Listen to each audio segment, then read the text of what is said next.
and longevity. If you want to consume more plant-based foods, if you want to abstain from junk foods, if you want to consume fruits, vegetables, nuts, seeds, and herbs, and avoid dead flesh, artificial flavors and colorings, sweeteners, anything that is unreal basically, purchase this particular manual, The Easiest Way to Become a Vegan by Pharoah Ramesses El-Aton, who has been a vegan 40 plus years. He will take you step by step on how to abstain from the junk foods, how to abstain from the dead flesh, the chicken, the turkey, the pork, beef, and all sorts of animal products. Purchase this particular manual, The Easiest Way to Become a Vegan, to eat more natural. Remember that the herbs are for the healing of the nations. Let food be your medicine and let medicine be your food. Consume of every fruit-bearing and herb-bearing tree. Unto you it shall be for meat. Purchase this particular manual, The Easiest Way to Become a Vegan by Pharoah Ramesses El-Aton. Peace, health, and longevity.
Positive energy all the time. Good to see you all.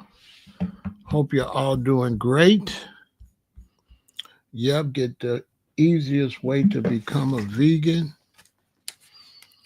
If you're trying to eat better, trying to change your bad ways of eating, trying to lose some weight, trying to switch over, you want to really do it in a nice, easy, smart way, this is the way to do it. Get this manual. Follow these instructions and you will be eating better in no time, okay? Now, there are some of you that have contacted me for a free copy. I have not sent your copy out because I was waiting on more people to request a free copy. I'm giving out 10 free copies.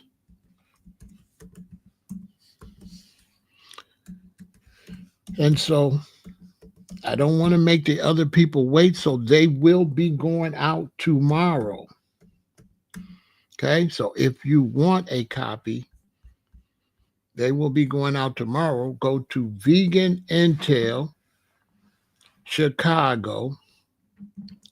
Go to VeganIntel on Instagram and DM me. Follow VeganIntel. You got to follow.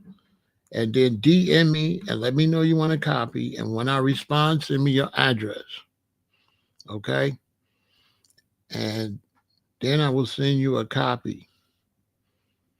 All right? The mailing address is VeganIntel, P.O. Box 607811, Chicago, Illinois, 60660. Okay? And you will get a copy. I'm giving away 10 copies. And I have 2 people waiting, and I don't want to make them wait. They've been waiting 2 weeks, maybe almost 3 weeks. I'm going to send theirs out tomorrow, but it won't be too late. If you don't get with me by tomorrow, whenever you get with me, I will still send it out to you. For those of you that did request a copy, your copies will be in the mail tomorrow. Okay? We're trying to help people eat better. We're trying to help the community become a little bit more healthier. Right? And go to www.veganintel.com and get your Eat to Live Ital is Vital plant-based shirt. And get ready for the summer caps that's coming out. That's going to be nice. And that's what's going on with that. I hope you're all staying healthy. Everybody that's doing the body sculpture challenge, stay with the body sculpture challenge. I am not posting. I have not been posting on the body sculpture challenge because I don't want to post until I get my abs that I am working on this year. This year, I'm going for the real serious abs. And so it's going to be a surprise post. So when I post back on Body Sculpture Challenge, I'll be ripped. Okay. And until then, I won't be posted. But you should still post and use the hashtag Body Sculpture Challenge. Okay. All right. But for those that are still taking the Body Sculpture Challenge, I am still taking the Body Sculpture Challenge. I'm just not recording right now because I'm doing some serious ab workouts. This was the year I put aside for that. And so that's what I'm doing. Now, if you're older and you are trying to get in shape, okay, if you're 50 and up and you're trying to get in shape and you're planning to get your body in shape, you want to get fit, you want to totally sculpture your body. The best way to do that is to make it a 3 or 4 year plan. Do not make it an immediate plan. Make it a 3 or 4 year plan. Year one, what you want to do is you want to first go slow and get your heart used to working out. If you are 50 and older, remember, if you have not been working out, you cannot just go and put all of this strain on your heart. So take 12 months raising your heart rate, letting it go down, raising your heart rate, letting it go down, like walking on some stairs, doing only enough exercise until you get a little tired. As soon as you get tired, you stop. This is information for 50 and up. You're maybe a little overweight. Even if you're younger, ladies and brethren and sisters, men and women, even if you're younger, if you are overweight, if you are out of shape, first thing you must do is get your heart used to it first. So only do exercise until you get a little tired. Okay. So if you're doing some type of exercise and you get a little tired when you do 8, you only do 8 and you start breathing a little hard, you get tired. Stop.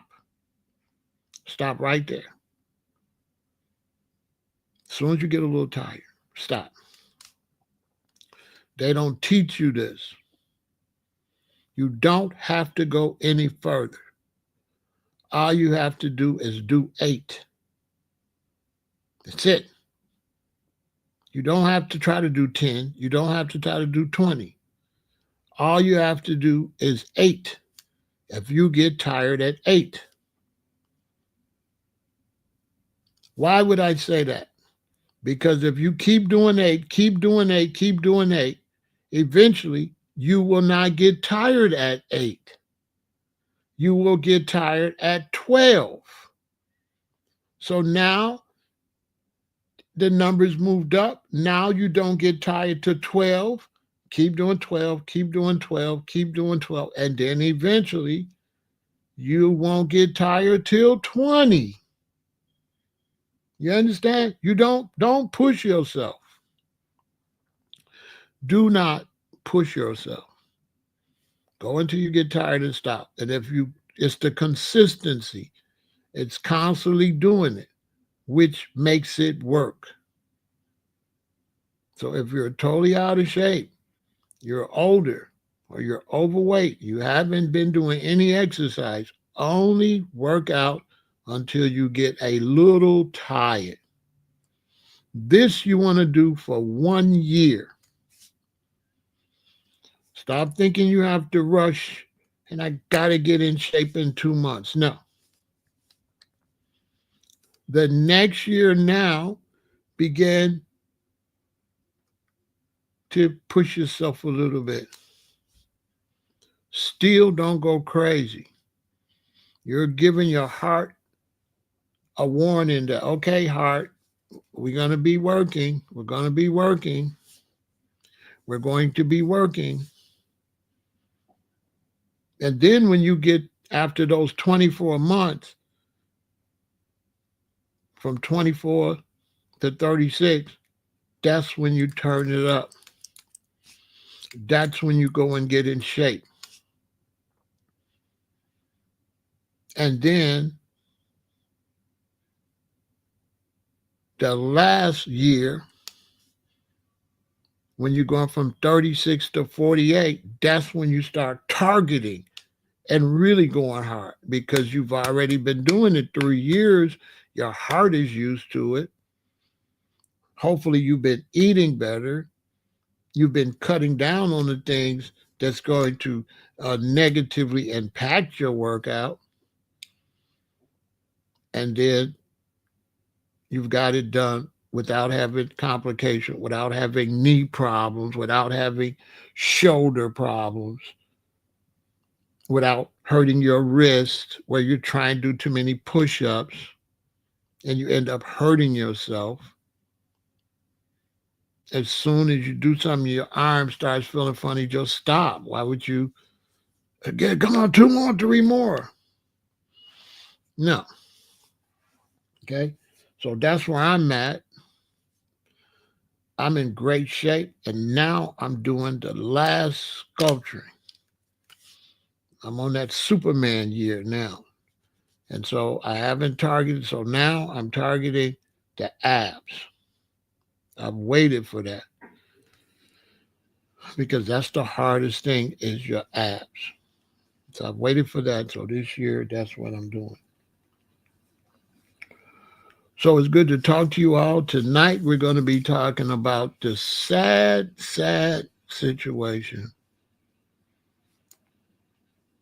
that is one of the main reasons I do what I do. And it's just sad that, it's just really sad to see a situation where on one end, nobody's saying nothing to you about what you're eating and taking care of yourself. And then the disasters, they're not telling you that either. It's not on the news. It's not on your feeds. It's not on your social media. And you're just slowly finding out how bad things are only when it hits you. It's sad. Because what a lot of people don't know is colon cancer is going crazy. it's it's going crazy. The age in which especially Americans are getting colon cancer is getting younger and younger and younger. And it's really an emergency, but they're not saying anything. And really young people now are getting colon cancer. I got a friend, one of her relatives passed away at like 32, 34, colon cancer.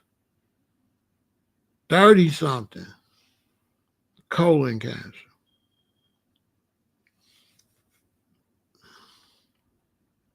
And when you search it, there's articles everywhere. But when you look on your Instagram and you look on your Facebook and you look on your X and you look on the news and you listen on the radio, you don't hear nothing about it. A lot of times when I do these presentations, I go try to search for information on it. I couldn't even post all the information on it. That's how bad it is. That's how bad it is. That it's all over the place. There's too many articles on it for me to even read to you.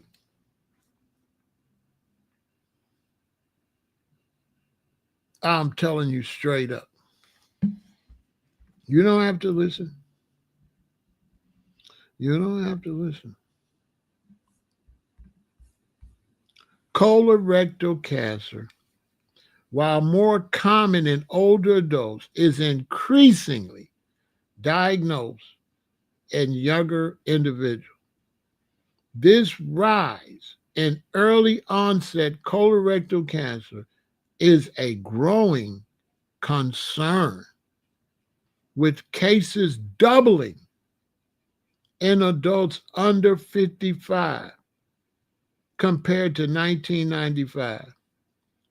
While the exact reasons for this increase are still under investigation, lifestyle factors, diet, and potential genetic predispositions are being explored. Now, when they tell you that it's passed down through the family,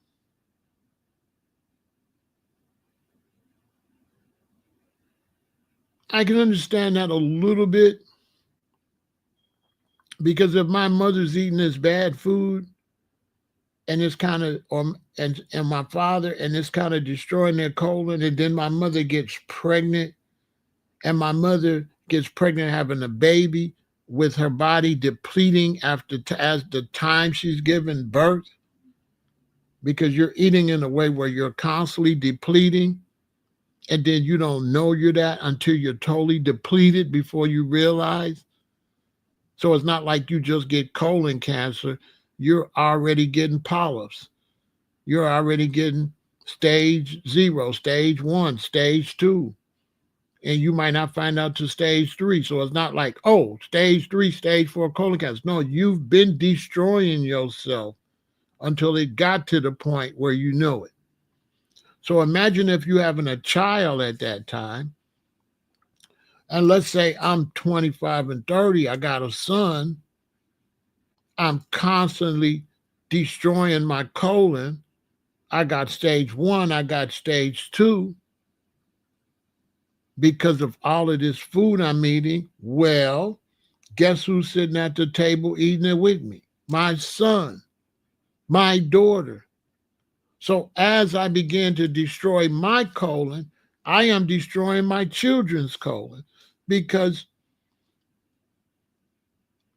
what's hereditary is the table you're sitting at. Your table is hereditary. And you talk about it's hereditary high blood pressure. No, your dinner is hereditary. The amount of salt that the family's putting on their food is hereditary. So I don't like the hereditary thing when you're all sitting at the same table eating the same thing, and then they want to say like it's just you just got that just because you was born to them parents. No, you eating the same thing, you doing the same thing they doing, and many times you're doing it at a younger age. So let me give you an example. Let's say, boom, I come up, I'm 20. I start driving around. I'm eating more burgers. I'm eating more pizzas. I'm eating more stuff than my parents. Maybe my parents were from Mississippi, Alabama. They ate a lot of cooked food. I'm eating more processed food, more processed food. I run into a woman, we fall in love, we get married, we have a baby. Okay, now my children are going to be a reflection of what I'm eating. They're not going to be a reflection of what my parents ate because I'm not eating like my parents. So as I'm eating more and more of these new processed foods, I'm also feeding it to my children.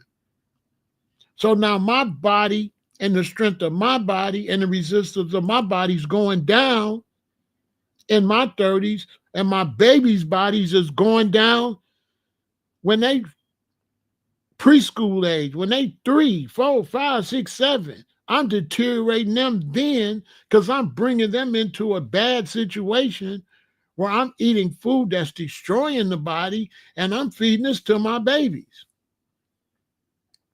So my babies is eating food that my parents didn't give me as a baby because my mom and dad from down south, they was giving me collard greens, they was giving me mustard greens. They wasn't eating a lot of processed food. So now I'm eating processed foods. So my baby is not getting what I got. So my baby is going to be more unhealthy as a baby than I was. On top of that, the food is deteriorating anyway. The juice is fake. The soda is fake. The fries, ain't no potatoes in that. It's a man-made fry. Your French fries. A lot of your food's in a box. Your mac and cheese and stuff is stuff in a box. So as you're eating this new stuff is worse. Your babies are raised on new stuff. And what happens? Colorectal cancer is a type of cancer that develops in the colon or rectum. It's often preventable through screening and highly treatable when detected early. Most colorectal cancers develop from precancerous polyps, abnormal growths in the colon or rectum.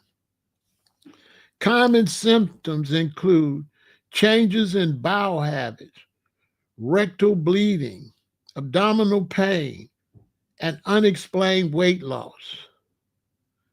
Key aspects of colorectal cancer: location. Colorectal cancer affects the large intestines and rectum. Development. It often starts as polyps that can become cancerous over time.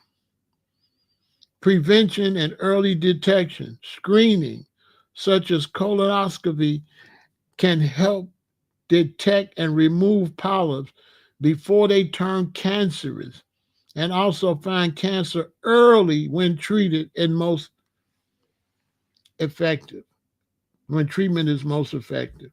Symptoms. Early stages may have no symptoms. Early stages may have no symptoms. But as the cancer progresses, symptoms like changes in bowel habits and rectal bleeding, abdominal pain, and weight loss can occur. So, in other words, by the time you find out you're sick, it's already harming you. Risk factors: age, family history, inflammatory bowel disease, diet, obesity, smoking, and a lack of physical activity can increase the risk.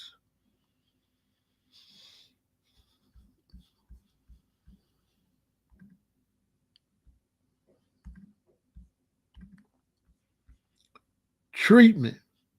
Treatment options include surgery, chemotherapy, and radiation therapy, with surgery being the primary treatment for localized cancer.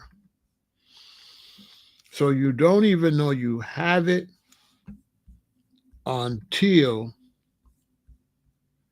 it is too late. It is already doing you damage. And they're making too much money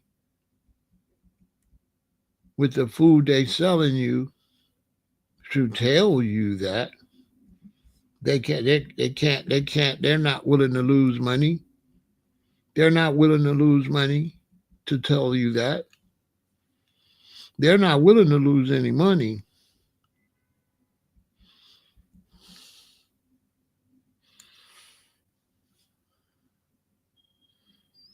And this is frightening, especially the people that care. Exhibit B. Colorectal cancer rates are skyrocketing in young adults. Is your lifestyle putting you at risk?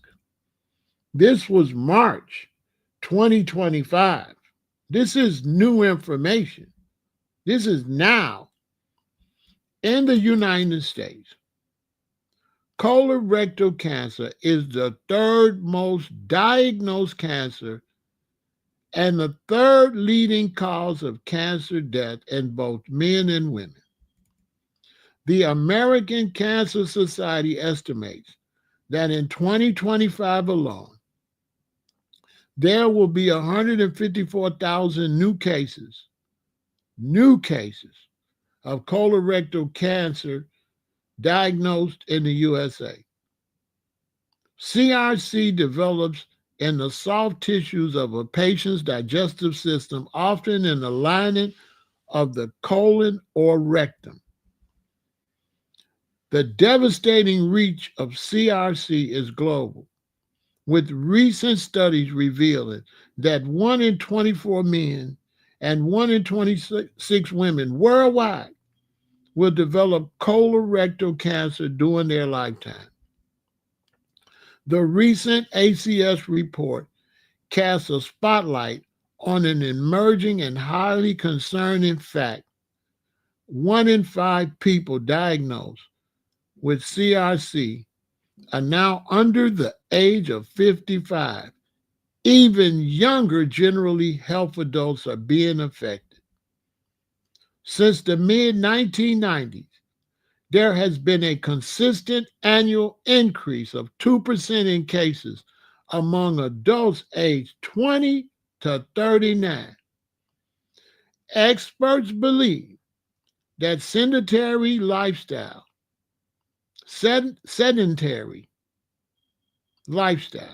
lack of exercise, and an increased consumption of processed foods and red meat are all at play behind the rise of CRC.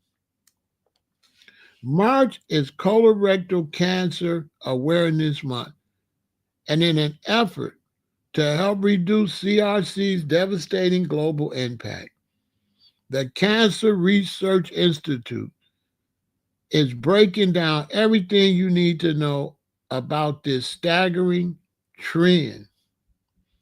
There are several things to keep in mind when considering your risk of developing colorectal cancer. Some risk factors, like lifestyle-related factors, are within your control. There are also genetic and hereditary factors that are beyond a person's control. False. Because if you change the way you eat other than your relatives, you will not have the same symptom. You will not get what they got if you don't eat what they eating. That is absolutely false. The only way you're going to get what they got is doing what they did.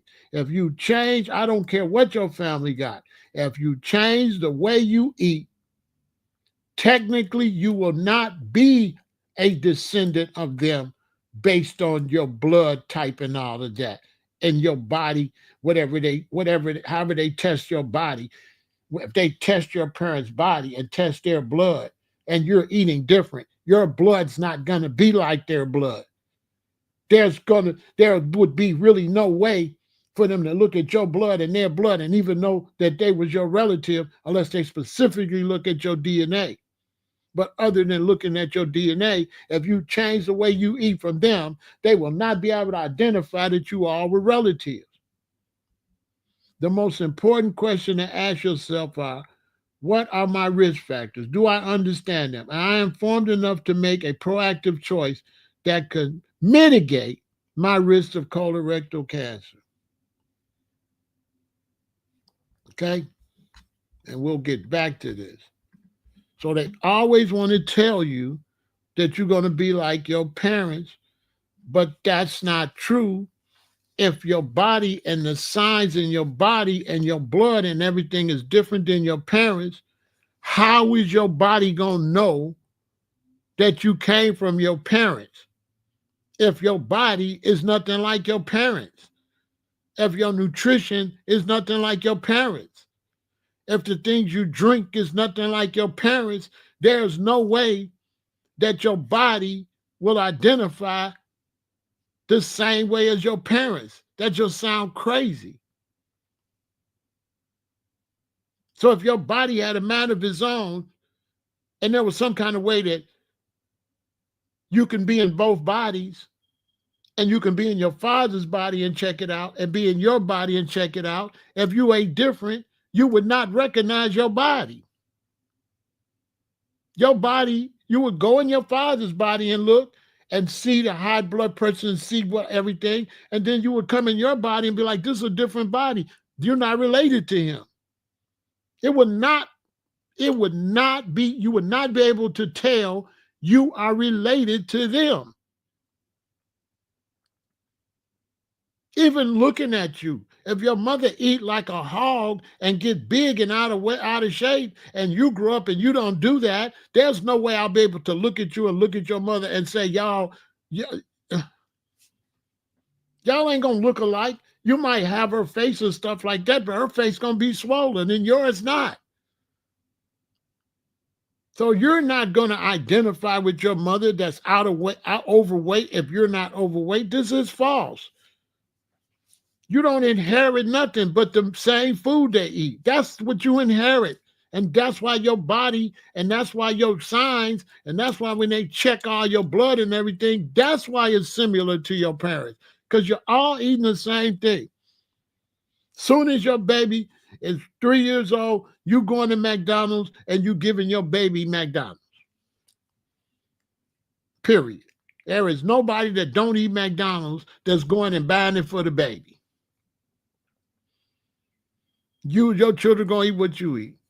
If you're going to the Chipotle and you get bean burritos and stuff all the time, you get a baby, you're going to break off a piece of that bean burrito, and that baby going to grow up, and that baby going to like bean burritos because mama been feeding it to them. And if you grow up and you go and eating rib tips and you eating stuff like that, that baby gonna like rib tips. If you eating chicken wings and stuff, that baby gonna like chicken wings. Okay? These is facts.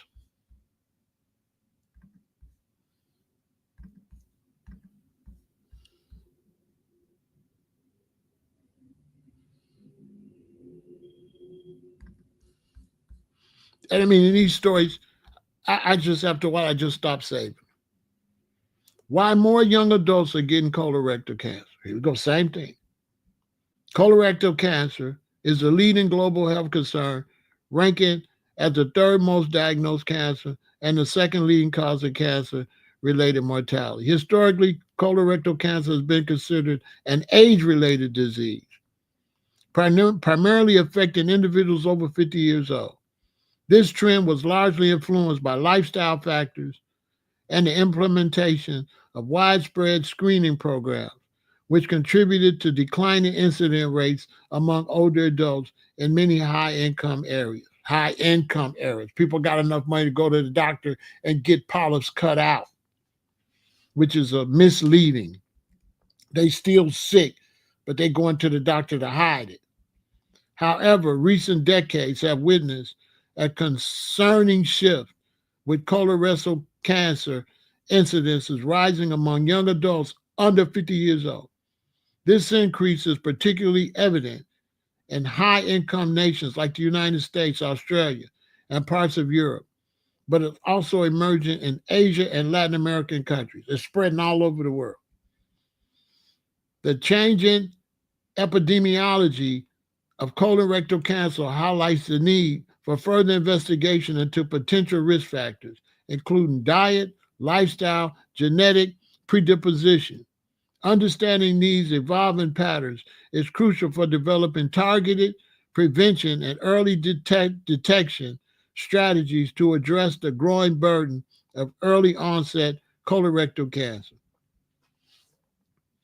The rising trend. Colorectal cancer is a growing concern among younger populations in the United States, according to the American Cancer Society. While overall colorectal cancer mortality has declined, cases among individuals under 50 have steadily increased. In 2023, approximately 19,550 people under 50 was diagnosed with colorectal cancer, and 3,750 deaths occurred in this age group. The proportion of colorectal cancer cases in individuals under 55 has nearly doubled from 11% in 1995 to 20% in 2019. More diagnoses and advanced stages accompany this shift. From 2010 onward, regional stage cases increased by 2 to 3% annually in those under 65, and distant stage cases by 0.5 to 3%. The trending reverses previous progress in early stage detection due to the widespread screening.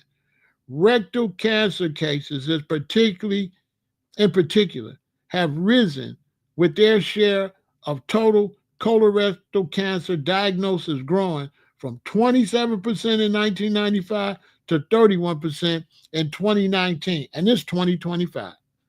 So just raise that on up right now to 30, 40%, okay?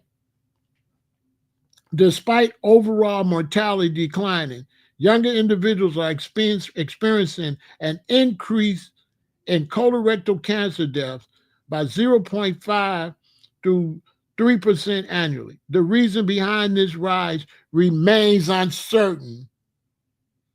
Okay, see, this is why I get irritated. Y'all believe that? Do y'all believe the reason behind the rise is uncertain, but may include lifestyle changes, diet, obesity, and genetic factors? Now, don't y'all see what they're doing? Because diet and obesity is the same thing. They're trying to act like diet and obesity is two different things. The diet is what's making you obese, and it's the same thing giving you the cancer. So it's the diet. How is it diet and obesity when the diet is causing the obesity? It's diet. Period. It ain't no genetic factors. I don't believe that. It's diet. It's the stuff you eating. The only thing that's messing up your colon, the only thing that can mess up your colon is what you put in your colon. Okay? It's time out for playing dumb. The only thing that can mess up your colon is something in your colon.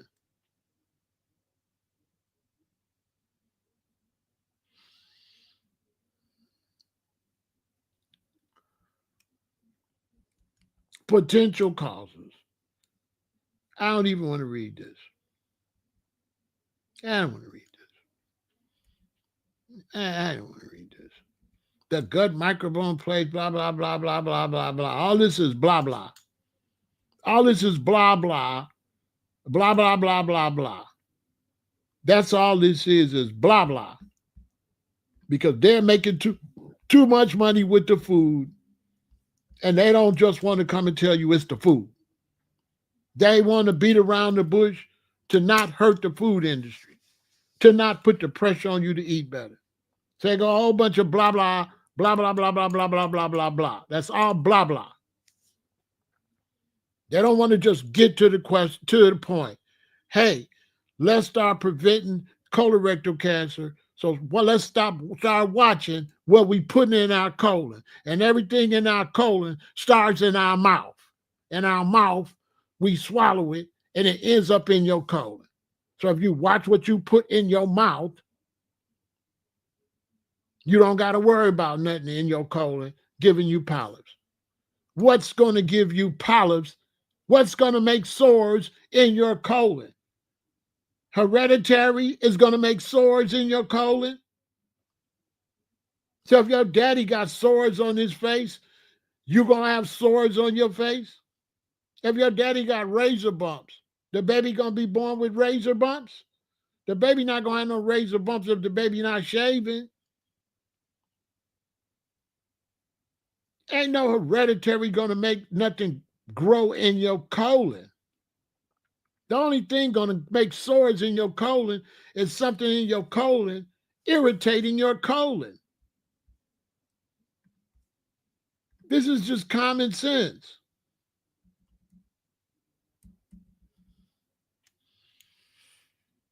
This is so irritating. And you're posting this to people that don't care. That's like, oh, it's the 4th of July. Oh, and you don't want to, you think they want to tell you that before the 4th of July and lose all that money? They want to sell them ribs. They want to sell them burgers. They want to sell them hot dogs. And if they have sickness and death on the back end, so be it. So be it. If they want to give us some real statistics, point out the exact foods that's causing colorectal cancer, and then do research and find out how many people that work in that industry is vegans. How many people that work in these industries do not eat the food they make? Because I remember being young, and at school we went to Sara Lee. And Sara Lee, make the cakes and donuts and all that stuff. And I remember talking to people on the back end, and they did not eat Sara Lee. Most people that work at places that make food don't eat that stuff because they see how it's made. They're like, no, I don't eat that. I don't eat that. If you seen how it was made, you wouldn't eat it either. You know what I'm saying?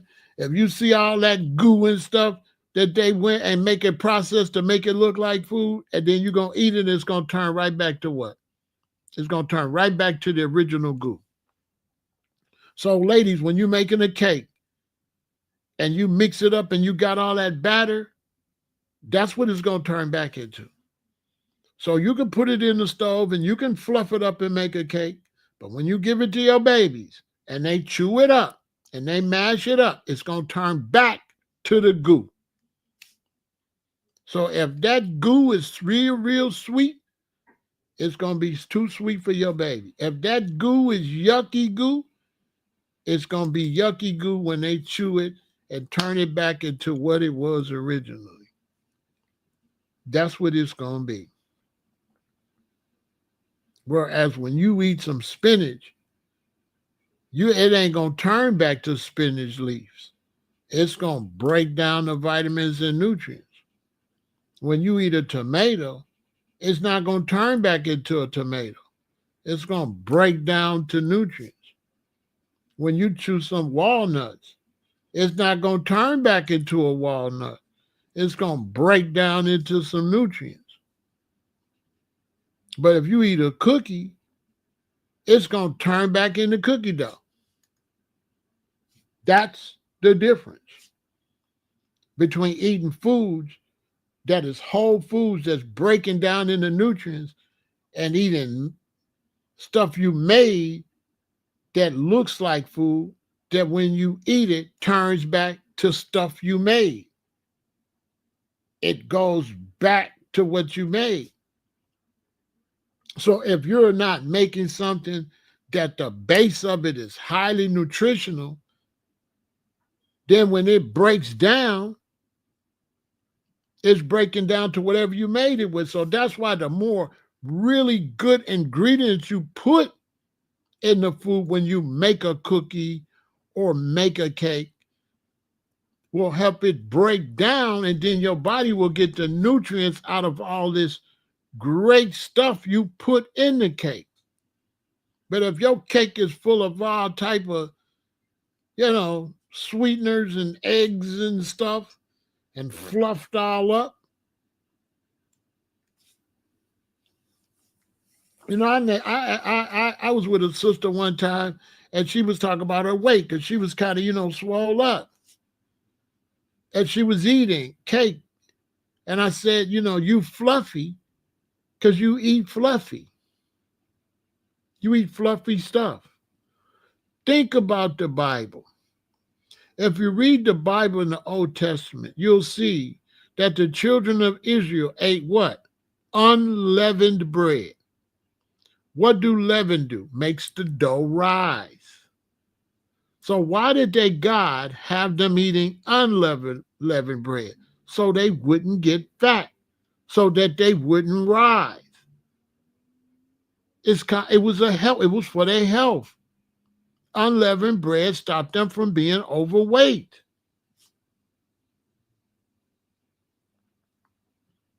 It stopped them from swelling up. And this was a part of their religion, to eat unleavened bread that just stay real bread, so you get the energy from the bread, to not put no baking soda and all this in it and leaven and all that, and now it swell up, and then you eat it, and now you all swole up. You all stuffy and swole up.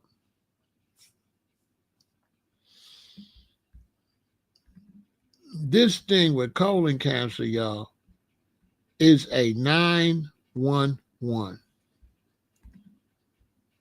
It's a 911. We gotta make some changes. Because story after story after story. I'm just going to show you how many stories this was March. Colon cancer in young adults, an alarming trend. A steady increase in cases in those younger than 50 started decades ago. If you're younger than 50, here's something you need to know.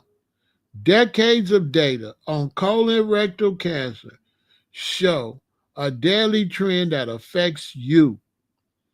Cancer of the colon and rectum now ranks as the leading cause of cancer-related death among men aged 20 to 49 in the United States. For women, it's now second behind only breast cancer, according to the 2024 report from the American Cancer Society. So breast cancer is real high with women, and right behind that with women now is colon cancer. That's an alarming shift from the 1990s, when colorectal cancer ranked fourth for both groups. It ranked fourth.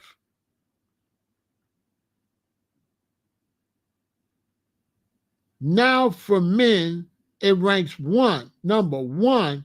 It's the number one cancer death is colon cancer. And for women, it's number two.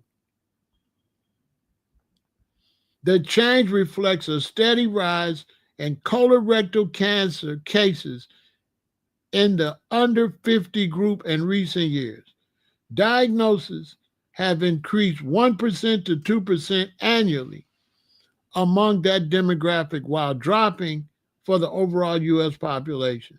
A similar pattern has been seen around the world, too, with documented increases in Canada, Australia, New Zealand, and parts of Asia and Europe. What's causing the increase? Rising obesity rates, sitting around, sedentary lifestyle, lack of physical activity. And the main thing that they put last, I know y'all see, dietary choices. People tend to eat much more red meat, plus low fiber, high fat, and processed food that adds to colon cancer risk. In addition, diets often don't contain enough fruit and vegetables that can offer protective benefits. Now, look, dietary choices. Now, let's go backwards. Lack of physical activity. If you don't eat right, you're not going to be motivated to exercise. Let's go back. Sitting around. If you don't eat right, you're going to sit around.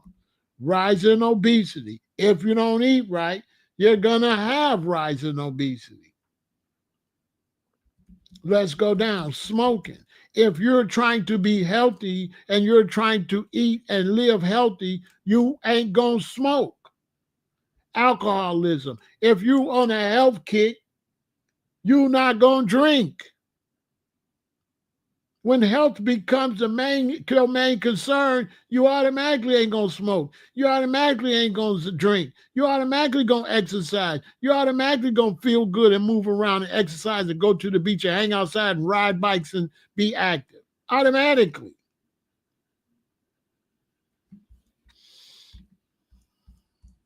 They're lying. They're running games on us. They're lying.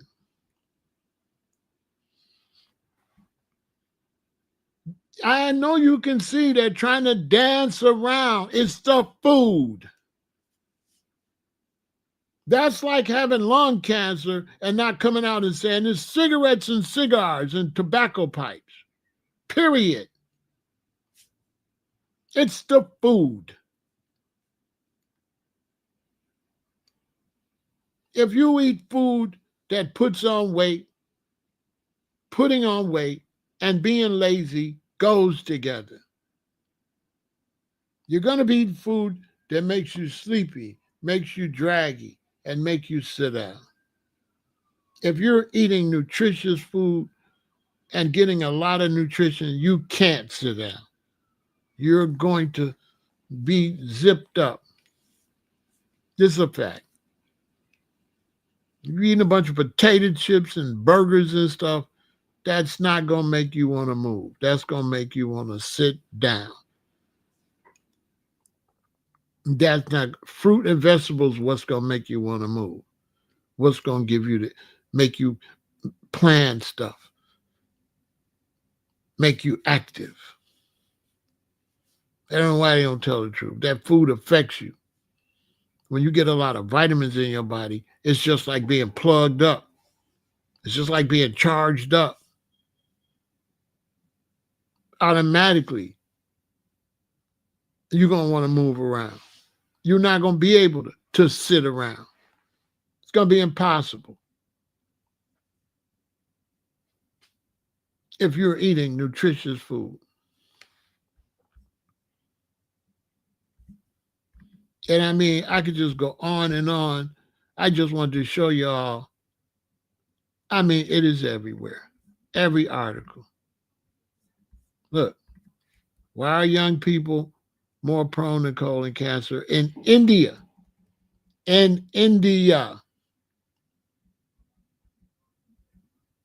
they blame late diagnosis, lack of screening, and Western diet that is more processed and calorie-rich food as the major reason for the rise.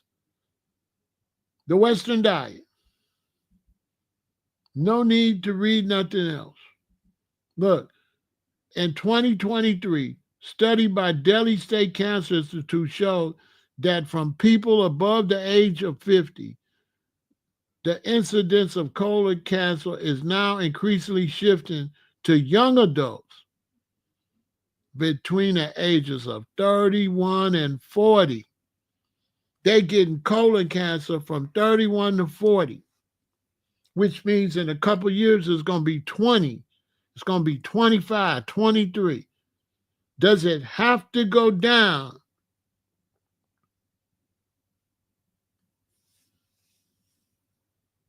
Before we panic.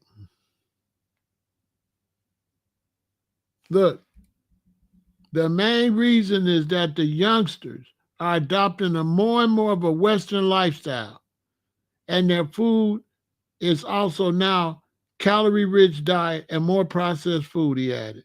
He also blamed habits like smoking and alcohol. Look, we are not doing enough to prevent colorectal cancer in India. Look, family history and eating non-vegetarian have long been known as major risk factor.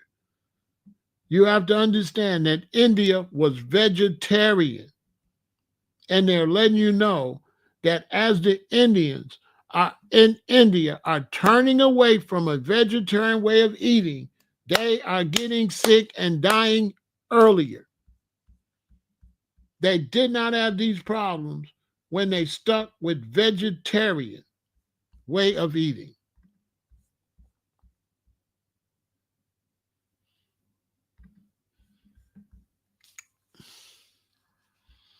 And story after story. I very seldom have a subject like this and can find too many articles to post on this subject, new articles.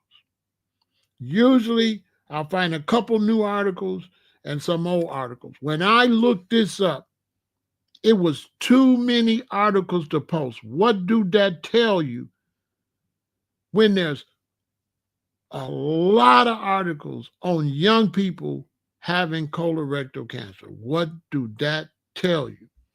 It means it's a serious, serious problem. Look, article after article. Look,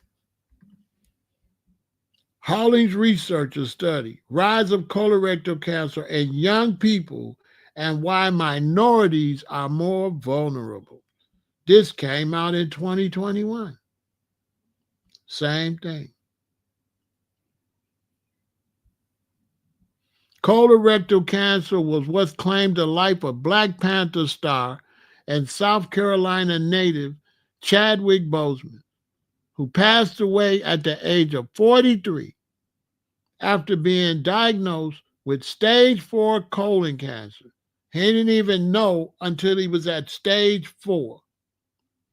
It's a trend that's becoming all too much common, especially in South Carolina, where numerous counties were identified as hotspots for early onset of colorectal cancer in a study published in Clinical and Translational Gastroenterology in December.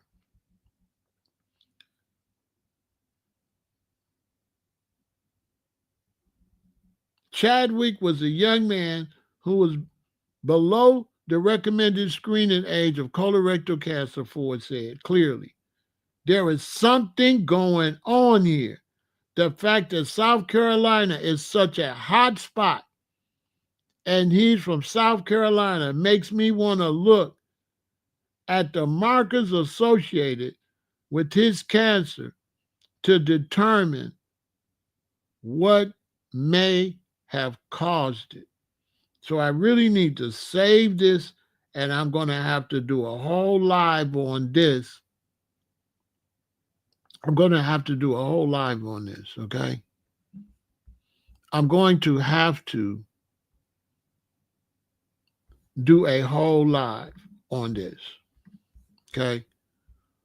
I'm going to have to. I'm going to have to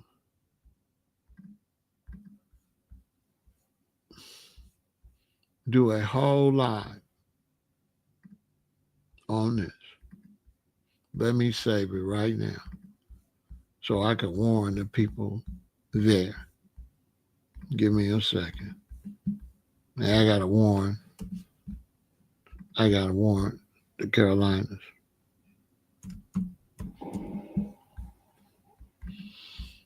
Yeah, I got it. Wow.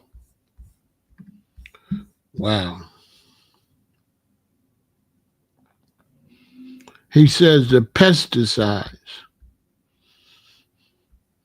None of these articles said pesticides. All of these articles said processed foods. It's processed foods. Because processed foods are not going to have as much pesticides as vegetables. Processed foods are processed.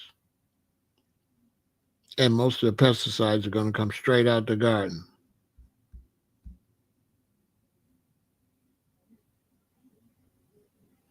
Did I see the amount of pesticides they use on soy that they are forcing on us?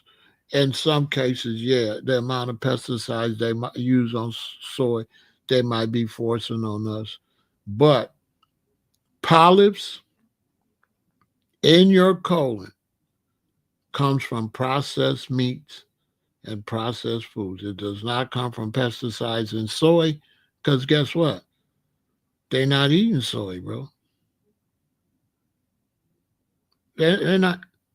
Black folks ain't eating no soy.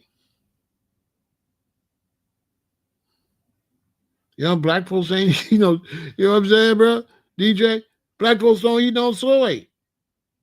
So if we got a large amount of colon cancer, black folks ain't vegan. Black folks eat chicken and McDonald's and stuff and pizzas. No soy in that stuff. You know what I'm saying? Soy ain't got nothing to do to it, bro. You over here misleading the people. He's misleading y'all. He's misleading. I live in Chicago. Black people don't eat soy, bro. Black people are not eating soy. Black people are eating steaks, bro. Black people's eating burgers, hamburgers. They're not eating soy. You are misleading these people, trying to shift the conversation into the plant-based to say it's the plant-based stuff. I'm in Chicago. You're absolutely sending out false information. No black people in Chicago is eating soy. Okay, period. Your theory is nonsense. And you're not a vegan. And so that's why you're hating on soy. You're a meat eater. Yeah, you know, listen. Okay? Bam. Okay? Got nothing to do with soy. When you go to these farms and you see them silos, it's some soy in there, but that's corn and everything in there. And cows eat grass. Cows graze. My granddaddy had cows. Cows go out and graze. And they come back and they give them feed. And that feed is anything they can find. There's soy, but it's highly corn. Soy is not being ate at all. Nobody's eating soy. Period. That's all false. When people get up and make bacon and eggs, there's no soy in a bacon and eggs. That's all. When people go in Chicago, I'm in Chicago, so I'm in a black city. So when you start coming, especially talking about black people, you trying to say some fake stuff. Black folks eating chicken. Black folks eating ribs. Black folks eating potato chips. Black folks is eating processed foods, which is going to go in your colon, and it's going to irritate your colon, and it's going to make a polyp in your colon. Soy is not going to do that. Pesticides is not going to do that. What's going to do that is food not passing through your colon, because your colon is impacted, and if food is sitting there and rotting. If you're eating vegetables and fruit, your colon is going to be clearing the food out too fast for it to sit there and burn holes in your colon. Colon cancer comes from holes, sores being made in your colon from not having bowel movements. Period. Please go talk to somebody that don't know what's up. Meat eaters do not have bowel movements. They eat 3 times a day, and they do not have bowel movements 3 times a day. I grew up a meat eater. You're talking to the wrong one. And when I grew up, we did not have bowel movements. Barely. When I grew up a meat eater, you did not have bowel movements every day. It wasn't until I went vegan that if we eat 3 times a day, we have bowel movement 3 times a day. Talk to somebody that's slow. I am the master of this. Born in Chicago, raised and been eating McDonald's, started eating McDonald's and stuff as a shorty. You cannot come over here with no fake, false information. Colon cancer is because you're not eating enough moisture and the food is sitting in your colon and is burning sores in your colon. Point blank, period. It comes from food sitting in your colon and burning a hole in your colon. If food is passing through your colon, it's not going to sit there long enough to make no sores. Period. Tell it to find somebody else. Tell it to somebody else. Go tell it to a rookie. I've been a vegan for 47 years. So I've been a vegan longer than some people over here. You got to tell all that nonsense. You got to go find somebody. You got to find somebody else. It's the wrong person. You talk to the wrong person. Yeah. You talk to the wrong person. You got to go tell that. You got to go tell that to somebody else. Somebody don't know nothing. You got to find somebody don't know nothing and tell them that. Yeah. Yeah, but you got to find somebody slow. You know what I'm saying? This the big leagues over here. Yeah, this the big leagues. You can't come over here with none of that fake, none of that. You got to take that somewhere else.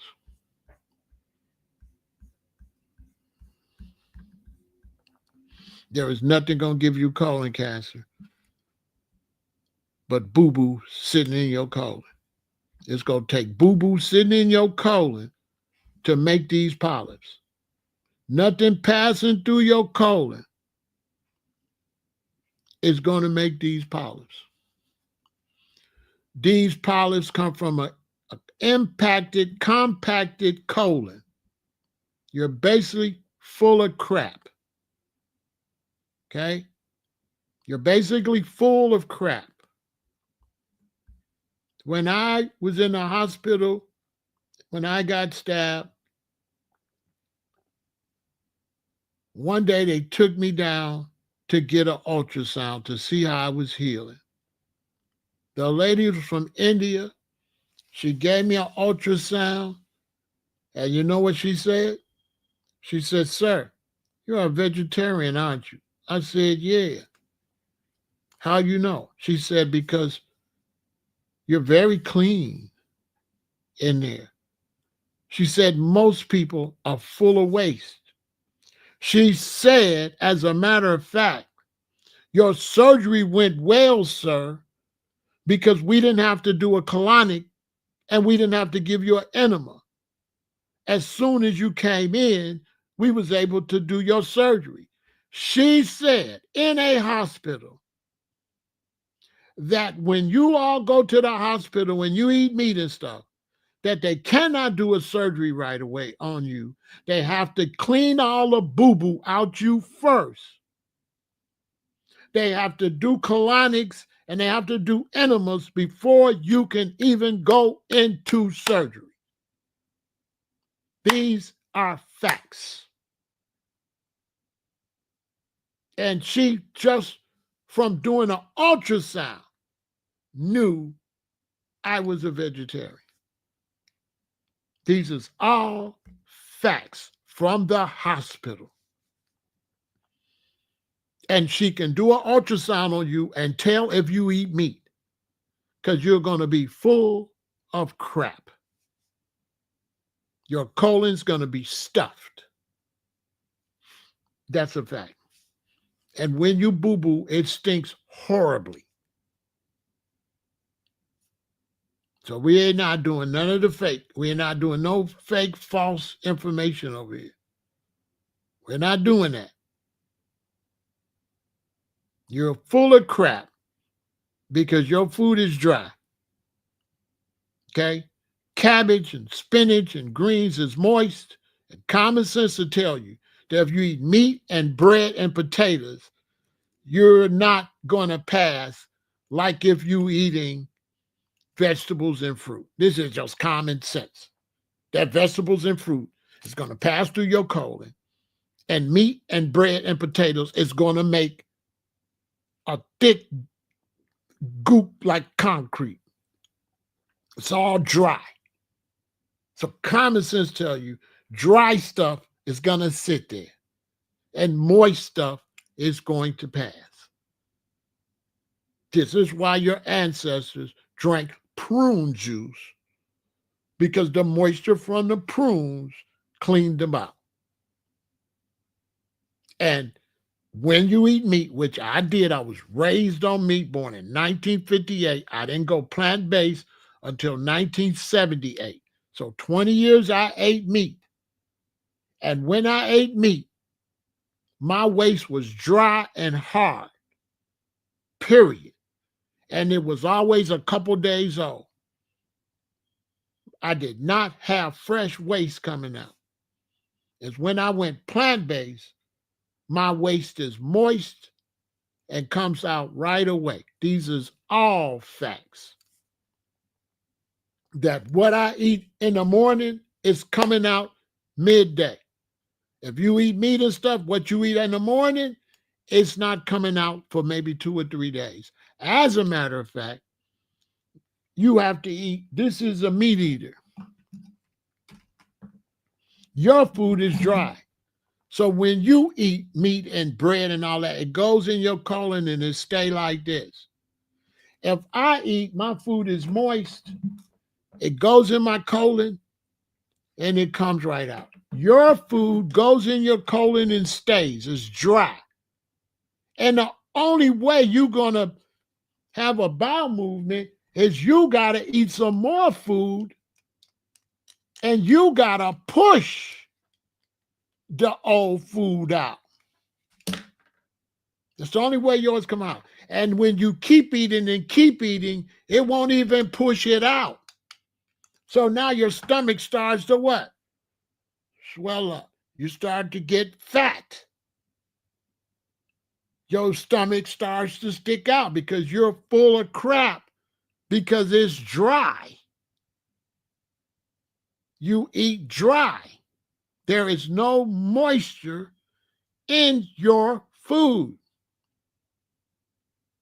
Listen to me. You have to have moisture in your food.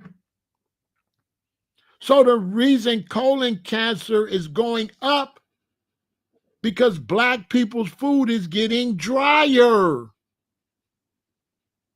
All this evidence goes this way. Why wasn't my parents and them getting colon cancer? Because they only had 2 pieces of chicken. They had string beans. They had cabbage. They had black-eyed peas. They had wet stuff that helped the meat go through. My generation, I didn't eat no black-eyed peas. I didn't eat no string beans. I didn't eat no collard greens. I ate a Big Mac and some fries. I ate some Church's chicken and some fries. And maybe the bread. I throw the coleslaw out the window. You talking to the realest alive.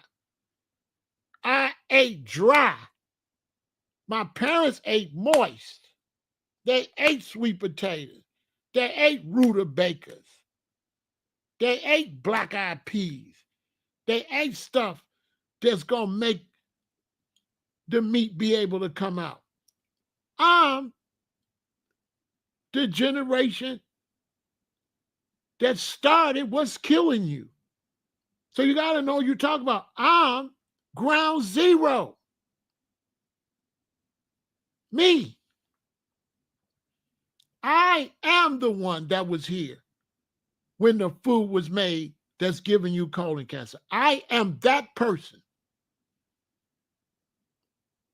When I was going to McDonald's, they didn't have a Big Mac. They only had a cheeseburger and a hamburger. When I was going to Burger King, they didn't have a Whopper. I seen when they made the Whopper. When I was eating cereal, they didn't have Frosted Flakes. You used to only have Corn Flakes. I am the person that seen the food begin to kill you. These are facts. I was born in 1958. I am the generation that they bought the bad food in. I seen it. I seen your food get dry. So by the time I was 16, 17, I'm driving, my food was dry. My mother and them food was still wet. My food was dry. I didn't want no wet food. I want fries and a burger. I didn't want no black-eyed peas and no cabbage. I wanted a pizza. Does a pizza have any moisture? If I'm 16, 17, we ordering pizza all the time. Are we getting any moisture in a pizza? Well, we eating cheese, sausage, and dough. What's going to happen when you eat that and it dry up in your colon? Is that easy to pass out? Which is the easiest to pass out? Black-eyed peas, collard greens, and chicken? Or cheese, sausage, and bread? It's just common sense. Which one going to be the easiest to come out? You know you can't get no pizza out of there. There's no moisture in pizza. Because, we don't want no vegetables on it. We don't want no vegetables on our pizza. We don't want no vegetables. We did not want no bell peppers on there. It's when I went vegetarian, I started having my pizza with black olives and mushrooms and bell pepper. Coming up in the hood, no, my pizza better not have no vegetables on it. My pizza's got to have some meat on it. And that's it. I don't want nothing on my pizza but sausage. I want a sausage and cheese pizza. I don't want no vegetable on it. Nobody ordered no vegetable on no pizza. We did not eat vegetables. Our parents ate vegetables. My generation didn't eat vegetables. I became aware and went vegetarian, which became vegan. All my peers kept eating like that. Then the food got worse. So then now their children's eating hoagies and steak sandwiches. And the food got worse. So my generation, their children eat the worst ever. Because the food from 1960 to 1990, the food went to hell. The food went to hell. The food became dry to the point where don't nobody eat no salads. Ain't nobody buying no French dressing and all. Black folks don't eat no salads. Black folks eat steak sandwiches, rib tips, fried chicken. We just want fried chicken. We don't want no vegetables. Look, I'm not lying. When I went vegan, it was called vegetarian back then. We didn't know we was vegan. I swear to everything. When I went vegetarian, it was a big joke in the house. My mother and father thought it was super hilarious that I was eating vegetables. Listen, I'm telling y'all got to listen to me. I'm not going to lie. When they found out I was eating vegetables, it was the big joke in the house because I did not eat no damn vegetables. When I was in like the 5th grade and we went to a smorgasbord, all you can eat. Everybody getting a plate because they from down south. So they getting grits, they getting eggs, they getting some link sausage. But I'm a city baby. What am I getting at this smorgasbord? Everybody got one plate. I got 2 plates. What's on my 2 plates?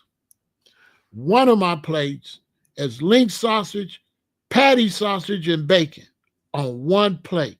My mother never say that don't make no sense. I got one whole plate of meat. My daddy didn't do that. My mama didn't do that. My granddad didn't do that. My grandmama didn't do that. My auntie, nobody did that. This was a young thing. I ain't gonna lie to y'all. I got one whole plate of meat. They used to say this don't make this. I'm in the 5th grade. I got patty sausage, link sausage, and bacon. I couldn't believe they got all that. You know what I'm saying? Because we had a Holiday Inn or something. And you know, when your mama cook, she only cooking one of them. You either finna have bacon and eggs and toast, or you're gonna have patty sausage, eggs, and toast, or you're gonna have link sausage, eggs, and toast. Mama not cooking bacon, patty sausage, and link sausage. Y'all know I'm not lying. This is real history.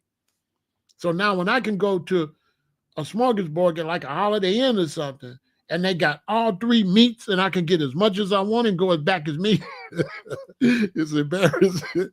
That don't make no sense. Listen. Y'all, please listen to me. For sure, I would have colon cancer. If I didn't go vegan and vegetarian in 1978, I'm telling you, I would have colon cancer. No ifs and buts about it. I never would have ate no vegetables.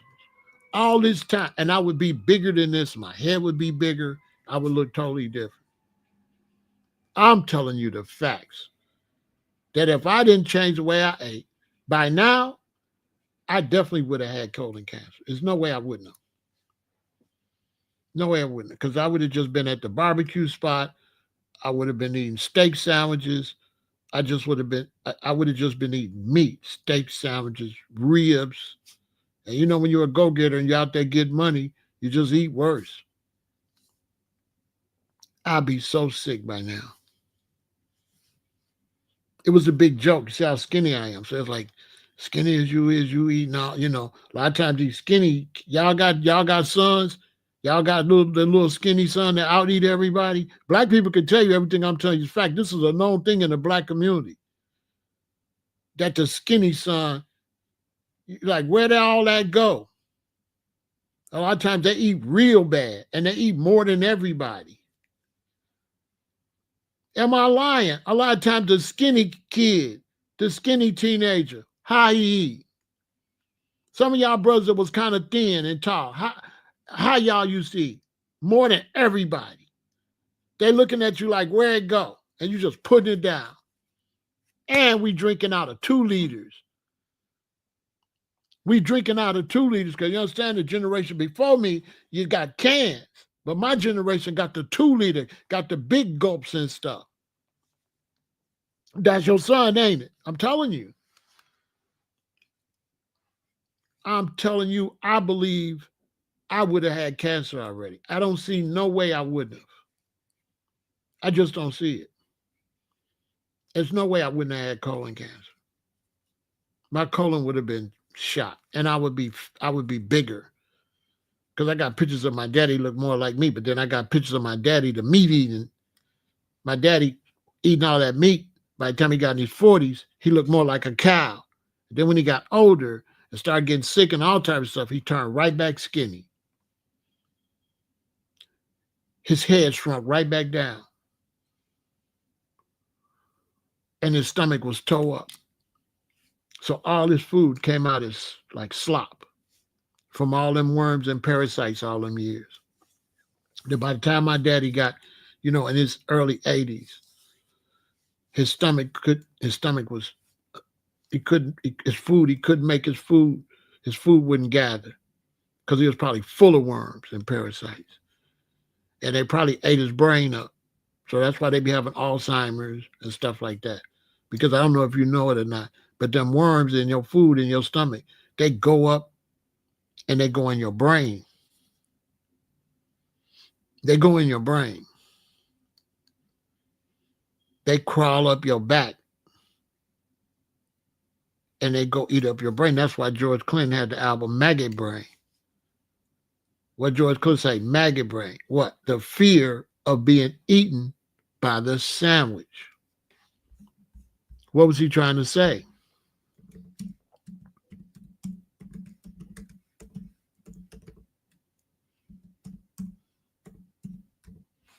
Look, because I know y'all be thinking I'm lying. Look.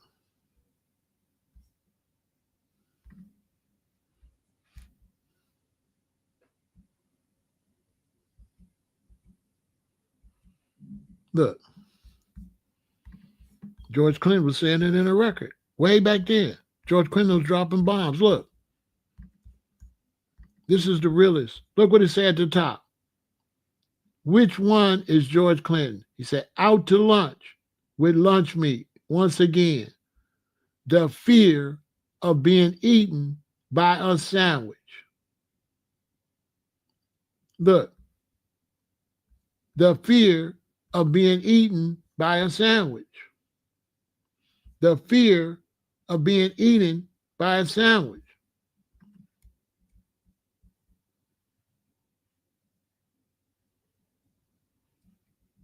He was trying to tell us way back then.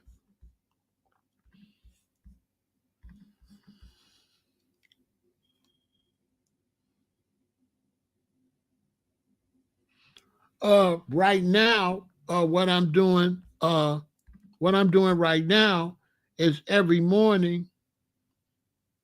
I just started doing this 3 or 4 days. Every morning, I'm getting a half a key lime. I'm putting a 1/16 of a teaspoon of cayenne pepper, and I'm putting like a 1/3 of a spoon of coconut oil, and I'm stirring it up till it turns to a pink oilish with the key lime, and you drink it. And you do that 3 times a day. Today, I didn't do it because I got a late start. But tonight, I will do one still. But I've been doing that now for about 5 days. And I'm going to do that for like a month and a half. So every morning, midday, and the evening. Or if I'm late, I'll do it at 12. I'll do it at 4, and I'll do it at 10. I'll do it 3 times a day. I'm going to repeat. This is what I'm doing. This is a cleanse. I'm taking a 1/16 of a teaspoon of cayenne, a half a key lime, not the green lime, the key lime, the little bitty green lime, the big green lime, not a key lime, a half a key lime, and like 1/3 of a spoon of coconut oil, unrefined, because refined is done through chemicals, unrefined coconut oil. And I'm mixing it up you mix it up in a little shot glass or a small drinking glass. A shot glass is good, or small, whatever kind of little glass you got. And I'm doing that 3 times a day. And that will drive out the parasites, because you got to understand, with the oil and the cayenne, when the oil if the oil get on the parasites, with the cayenne, it's going to burn the parasites. Because you got to understand, parasites are open, and so they ain't going to like cayenne hitting on them. It's going to burn them. It's going to chase them out. And there's other parasite cleanses, but that's the one I'm doing right now. And then I'm going to be going live next week. So make sure you be over here next week, because next week I'm going to be doing a 7-day watermelon fast. So I'm finna go to the watermelon guy. I'm finna get 7 watermelons. I'm gonna eat a watermelon every day, and I'm going on a 7-day watermelon fast live over here. I'm gonna be showing you while I'm gonna be over here while I'm doing it. So uh, I'm gonna be doing that, and I'm still gonna be doing the colon cleanse with the watermelon fast because it's just a little bit. So that little bit, it'd be just a little bit in the glass of that oil and stuff. I'll do that first. Then I'll wait about an hour. Then I'll do my watermelon and stuff. And then before I eat a watermelon again midday, I'll do that again and wait so it don't be mixed. So the oil and cayenne get in there first. Clean do what it do. Then I'll do the watermelon. So that's the parasite cleanse I'm doing right now. But I got parasite cleanse drops and different stuff I do at different times. I do parasite cleanse, once a year, twice a year. You know what I'm saying? Another thing, if you don't want to do all that, just eat some pumpkin seeds. Go get some pumpkin seeds, raw pumpkin seeds, and every day just get a few in your hand and eat them. If you got children, get some pumpkin seeds. If they little, maybe take the pumpkin seeds and roast them, sprinkle a little water on them and put some sea salt on it and bake it and give it to the kids as a treat. And the pumpkin seeds will run the worms out too. This is what the African Hebrew Israelites here in Chicago, that's how they clear parasites out to children. So pumpkin seeds will chase them out too. They hate pumpkin seeds. Plus, pumpkin seeds is going to raise your testosterone. So if you want to, you got a woman and, you try to please your woman and you try to keep your erection up and all that. So the pumpkin seeds is good. The pumpkin seeds will clean them out. You know what I'm saying? You know what I'm saying? Pumpkin seeds will clean them out.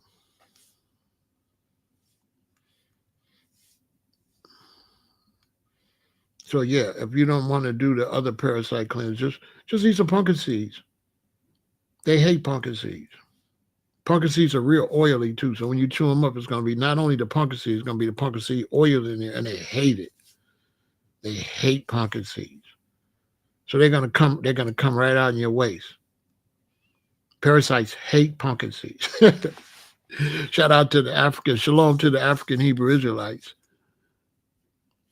So that's why I give my children, when I'm raising children, I give them pumpkin seeds. So if I pick up my grandson, PJ, come over, first thing I'm doing, I'm going to give him some pumpkin seeds for a snack. He'll never know what I'm doing.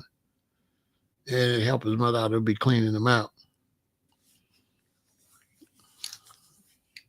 You understand?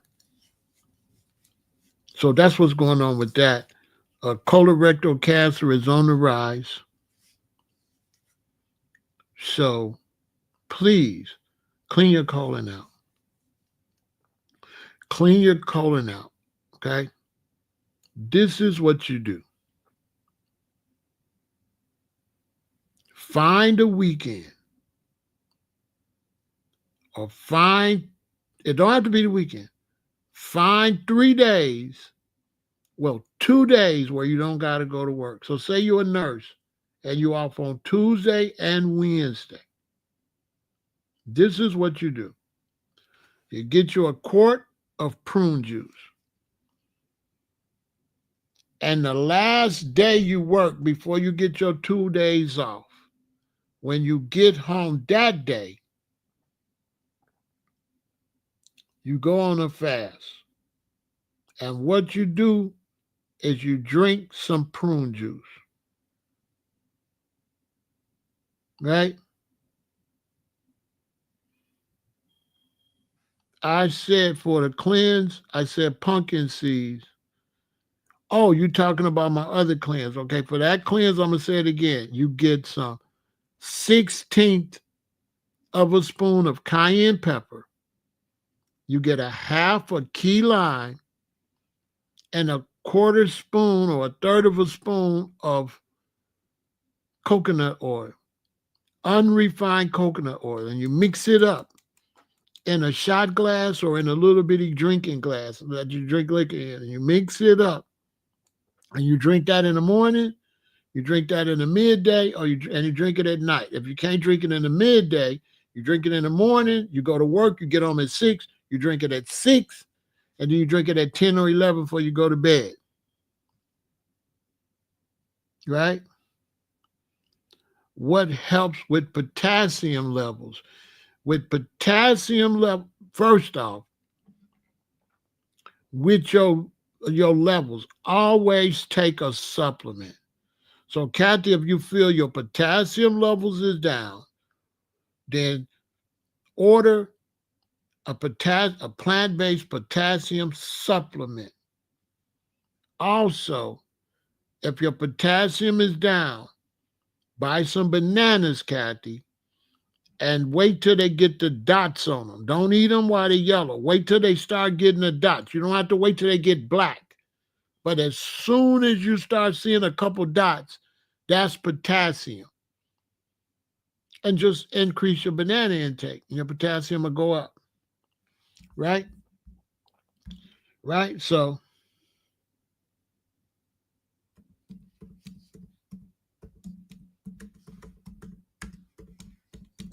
also, always use Google. Always use Google. Okay? Always. Always use Google if you're having any problems. Okay? All right? So, Kathy, if you're trying to go up on potassium, this is what you do. You go to Google and you put in fruits and vegetables that's high in potassium. That's what you do. And then it's gonna take you to a page, and then you can look at them. You know what I'm saying? So it's gonna take you to a page, and you're gonna go to the page, and then you just click on them and you just read them. So it's like avocado, pumpkins, pomegranate, bananas, lentils, mushrooms, coconut water, peas, watermelon, spinach, potatoes, cucumbers. So, Kat, anytime somebody in the family, you feel like they got some deficiency, just go to Google. Just go to Google. And so if you're having problems with potassium, go to Google, buy the stuff on here that you like. So you're like, oh, I love spinach. So just get you some spinach and do spinach for a while. Get you some pomegranate. Get you some watermelon. Get you some cucumbers. Get you some lentils and max out on them for a couple of months. Bam. And then get you a supplement. And bam. Case solved. Let's see what else. Potassium food. Peaches, raisins, strawberries, cantaloupe, apples, pears, broccoli. See? Boom. Y'all living in a time where all the information is right there at your fingerprint tips. Squash, apricots, yams, avocados, bananas, lima beans, papaya, mangoes, mushrooms, spinach, potatoes. Right there, right at your fingertips. Boom. Potassium problem taken care of, along with your little plant-based vegan potassium supplement. Bam. You're good to go, Kat. Just like that. Real simple. All y'all, you're living in a beautiful time when it comes to information. Google got to be your best friend in the world. Google. Google is your best friend in the world. Your wrist is hurting. It's red marks on your wrist. You go to Google. Red marks on my wrist. It's going to give you a list on possibilities, just like, and you can go from there. I use Google to find out anything. Oh, my foot's swollen. Google. What does it mean when your foot is swollen? Oh, this means poor circulation Maybe you've been sitting down too long. Boom, boom, boom, boom, boom. Google is a beautiful thing. Okay? Google. Google is your best friend. Especially it got the CPT chat. So before you go to images, and when you go to Google, you go to images, right? So foods with iron, okay, fruits and vegetables with iron, right? So now when I go right here, right, watch this. It's going to say what? It's going to take me to the front page first. Boom. Now, if you look up to the top, you see it say images right there, right?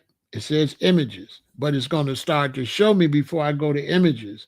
So even on the front page, it's showing me spinach, apricots, prunes, broccoli, lentils, chard, lima beans. So I don't even got to go to images. I could just hit this and it's going to give you a whole list. But if I want to, then you can hit images and then you could look at these images and learn from the images. See what I'm saying? You can hit the images and learn from the images. See what I'm saying? So Google is your best friend, right? Google is your buddy. Google is your friend, all right? All right, let's take a break and then we'll continue.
Peace, health, and longevity.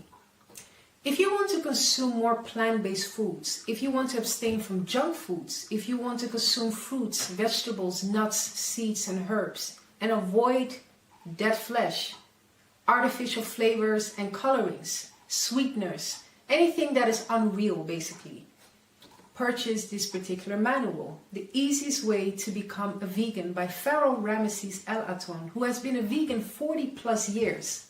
He will take you step by step on how to abstain from the junk foods, how to abstain from the dead flesh, the chicken, the turkey, the pork, beef, and all sorts of animal products. Purchase this particular manual, The Easiest Way to Become a Vegan, to eat more natural. Remember that the herbs are for the healing of the nations. Let food be your medicine and let medicine be your food. Consume of every fruit-bearing and herb-bearing tree. Unto you it shall be for meat. Purchase this particular manual, The Easiest Way to Become a Vegan by Pharaoh Ramesses El Aton. Peace, health, and longevity. So yeah, get the easiest way to become a vegan, clean it up, eat better, and take care of yourself. So yeah, Google is your best friend. And right now, really try to clean it up because colorectal cancer is growing more rapidly with the younger people. So if you're not careful, you're going to be giving your children the higher risk of colorectal cancer. It's attacking us younger and younger because of the food and because the parents is eating weaker. The children are already weaker. They already have a weaker colon because your colon is all burnt up. You might even have stage 2 colorectal cancer when your woman gets pregnant. So now you got a pregnant baby in your queen's stomach, but you don't understand that your queen got an early stage cancer, colorectal cancer, maybe stage 1. So you got to think about this. You don't want to have a baby in your queen's stomach, but you don't even know that your queen has stage 1 colon cancer because you might not never even know you have colon cancer until it gets to stage 3 because colon cancer does not give you side effects for a while. So now by the time you get side effects, it's headed to stage 4, where once it gets to stage 4, what happens? The cancer spreads to other organs. So it's a secret killer because it doesn't let you know you have it. That's why they're trying to get you to get coloscopy. They're trying to get you to go get your colon checked because you will not know that you have these polyps. So seeing that these polyps is in there when you look at them, then you should know that these polyps are basically what black people call what? These are sores. So then you would think, well, how can I stop from having sores in my colon? Easy. Make sure that your colon is constantly moving and don't let nothing sit in there and rot because that's all it's from. And we don't have to be no scientists or no super doctors to know that polyps is coming from a compacted colon with stuff in there that's poisonous and that's cancerous because it's artificial dyes in there, artificial sweeteners, preservatives, fake spices and herbs, flesh rotting, cheese that's too getting harder, bread that's getting harder, and there's no healing, nothing that's healing in there. And there's nothing that's going to pass. And you should know what's going to happen. So, if you want to understand why it's not good to have these foods sitting in your colon, the first thing you got to come to the realization is, what is my colon like? What kind of tissue is it? So if you want to understand how easy it is for your colon to get sore, put your tongue on your jaw. You feel that skin? That's the skin in your colon. Is that skin not sensitive? Will you not get sores in your mouth if you eat the wrong stuff? If you eat the wrong stuff, you don't get canker sores? All right then. Imagine if you got a canker sore and you put some barbecue potato chips in your mouth and you let it just sit there on that canker sore. That's what you're doing to your colon. That's the skin. Now, do that seem like some skin that food could sit on it for a long time? That skin is designed for stuff to slide on out. That skin is not designed for no fried chicken and stuff to be sitting in there. Of course, it's going to make us sore. That's not like this skin out here. Your colon is like the skin in here. Your colon's not like this skin. Your colon, that's some sensitive skin. Your stomach is like skin, like this skin. You can't just put anything on that skin. This is why a lot of them spices and stuff is no good. You know what? My father's from Alabama, born in 1931. And he wasn't advanced to know what I knew because he's coming from the old school. But check out what he said one day. But it was something that he was beginning to see, but he was from the old school, so he couldn't put it together. I'm sitting in the kitchen with my father. My father's cooking like some steaks or some meat or something. So he takes this stuff out the cabinet and he's sprinkling on the meat. And he says to me, he says, "You know what, son? I think I'm going to stop using this meat tenderizer." I'll never forget it. He said, because when I think about it, I put all this meat tenderizer on my food. Then I eat this meat with meat tenderizer. But he said, I'm meat. He said, so I don't know if it's a good idea for me to be putting meat tenderizer in my stomach because it's tenderized in my stomach. Now, this is what my daddy said, and he born in 1930s, and he said this like in the 70s. But he didn't have the knowledge I had to be able to move on that. But he might have stopped using it. But just think about that. My daddy said he gonna stop putting meat tenderizer on the meat because he made out of meat.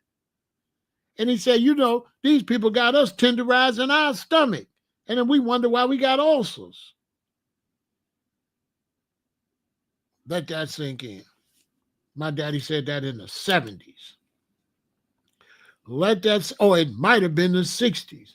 It might have been like 69. It might have been in the late 60s when he said that. Because I was a little boy. I was born in 58. So in 60, I was 10. So it probably was in the 60s when he said that. Just think about that. In the 60s. Just let that sink in.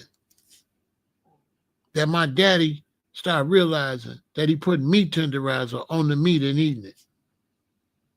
And putting it in his stomach. And that his stomach is meat. Just let that. So he would have been on my path if he would have been more futuristic. I'm his reincarnate, so I'm ahead of him. My knowledge is surpassed them because you're supposed to be better than your ancestors. You're supposed to be going into the future. You're supposed to be more intelligent. You're supposed to be looking at things, especially black people, when your parents coming from a group of people that they didn't allow to read.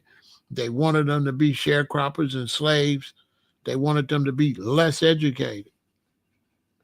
So now we're the ones supposed to be space age and more educated.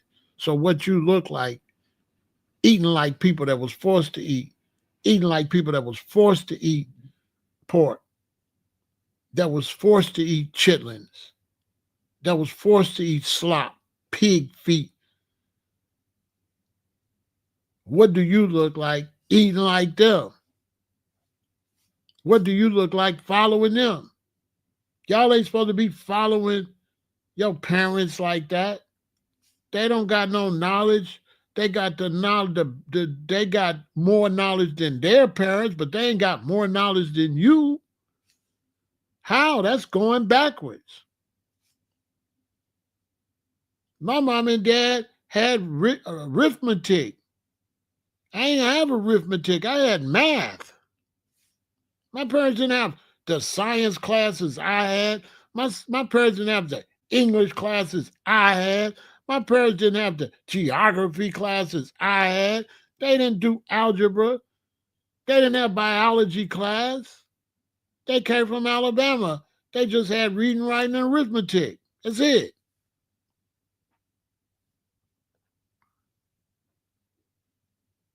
Reading, writing, and arithmetic. They didn't have social studies.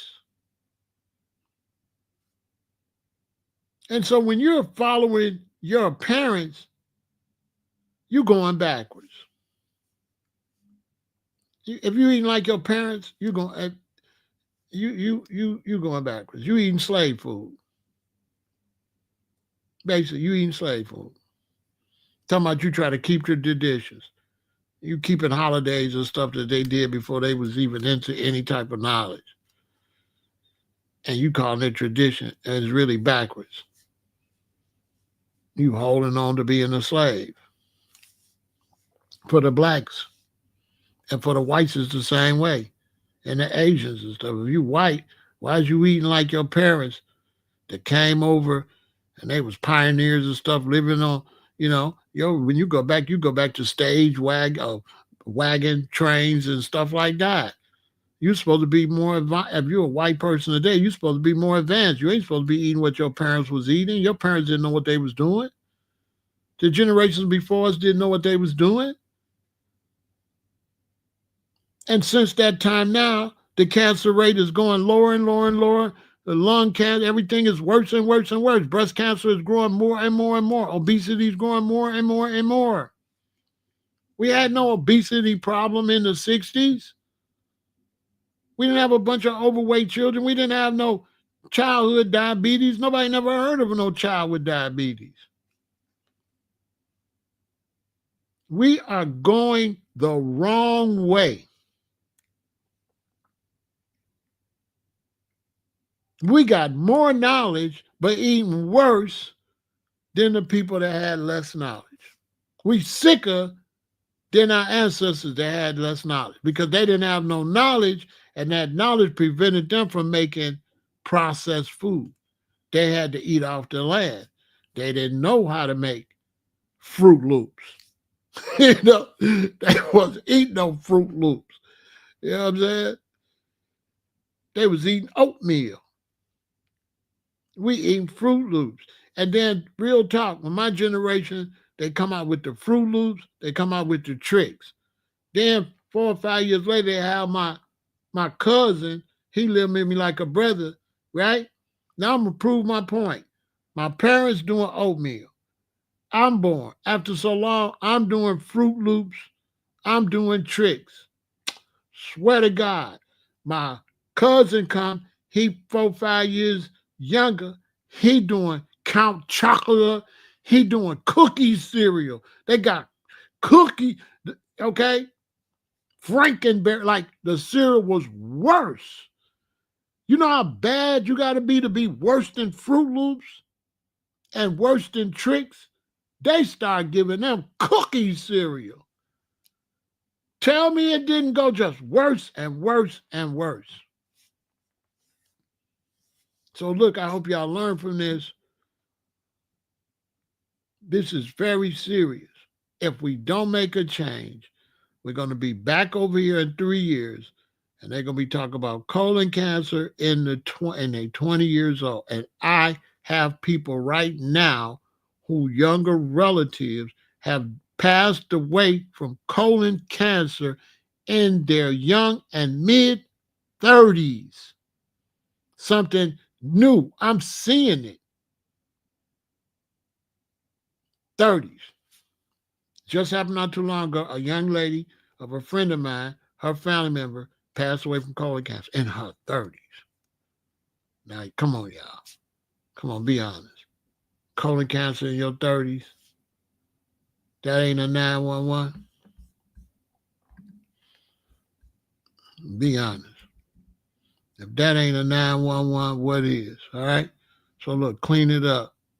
Victory and go vegan.